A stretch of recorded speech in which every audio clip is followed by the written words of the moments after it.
Class 12 physics का एक ऐसा कॉन्सेप्ट जो बोर्ड, जेई और नीट तीनों में बार बार पूछा जाता है। सोचो, एक ठोस गोला जिसके पूरे वॉल्यूम में चार्ज यूनिफॉर्मली फैला हुआ है। इस स्फीयर के अंदर इलेक्ट्रिक फील्ड जीरो नहीं होती, बल्कि सेंटर से बाहर की ओर धीरे धीरे बढ़ती जाती है। सेंटर पर फील्ड जीरो और सरफेस पर मैक्सिमम। ये चेंज क्यों होता है? और स्फीयर के बाहर फील्ड ऐसा बिहेव करती है जैसे सारा चार्ज सेंटर पर रखा हो। ये दोनों रिजल्ट्स सुनने में सिंपल लगते हैं, लेकिन इनके पीछे की फिजिक्स बेहद पावरफुल है। इसका जवाब मिलता है सिमेट्री और गॉस लॉ से। तो चलो इस पूरे कॉन्सेप्ट और डेरिवेशन को सुमंत सर से सीखते हैं। और हाँ, मी एकेडमी ऐप को डाउनलोड करना मत भूलना, जहां मिलेंगे फिजिक्स, केमिस्ट्री एंड मैथ्स, जर्स biology, NCERT plus JEE NEET focused concepts, smart problem solving techniques, daily practice and expert guidance, online live classes, recorded video lectures, anytime access, free demo sessions, doubt solving and mentor support, special discount offers. Electric field due to solid sphere. अब solid sphere में क्या होगा? Solid sphere में तो charge सब जगह पर रहेगा, क्योंकि अंदर भी भरा हुआ है ना, ये तो अंदर भी रहेगा सारा पार्टिकल इसका, है ना। तो जब चार्ज देंगे तो पूरा मतलब सरफेस पर फैल जाएगा वो सॉलिड स्फीयर में। अब यहाँ भी हम लोग का तीन केस बनेगा।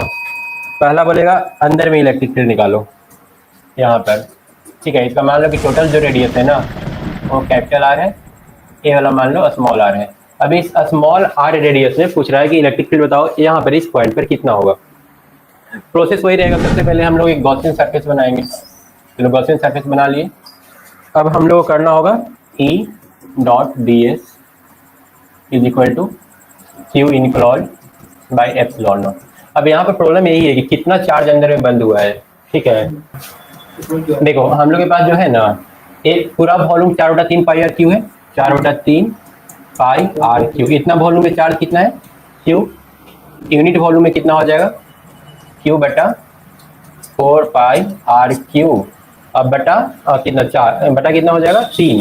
ये जो नीचे लिखेंगे तो ऊपर लिख देते हैं, ठीक है। 4/3 नहीं, देखो तुमको करना है क्यू भागा 4 पाई आर क्यू बाई 3। तो ये हो जाएगा ना क्यू इंटू 3/4 पाई।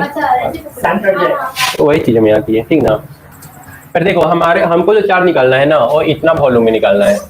तो इसका वॉल्यूम है 4/3 पाई आर क्यू। इतना वॉल्यूम में हो जाएगा 3q/4 pi r cube into multiply कर दो 4/3 पाई आर क्यू। तो 3 से 3 कटेगा और 4 से 4 कटेगा, पाई से पाई कटा, तो आ गया q r cube. R cube नहीं कटेगा क्योंकि एक स्मॉल आर है, एक कैपिटल आर है, ठीक है। चार्ज इनक्लॉड निकल गया। अब यहाँ पर तुम लोग कर लो E इंटू इसका जो एरिया होगा ना ds मतलब क्या? Surface area. एरिया होता है 4 pi r square. 4 pi r radius कितना है? 4 pi r square is equal to charge enclosed. Charge enclosed कितना लिखोगे? इतना, क्यू आर क्यू बटा आर क्यू।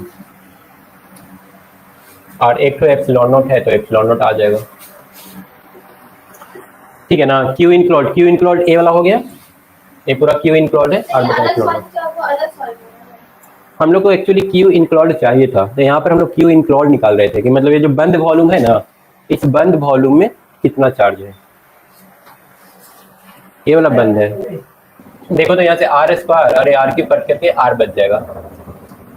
तो ई बराबर हो गया 1 बाई ये वाला 4 पाई इधर चलाएगा, 4 पाई एप्सिलॉन नॉट को भी यहाँ पर ले लो इंटू क्यू आर बटा आर क्यू। ये हम लोग का फाइनल आंसर आ गया।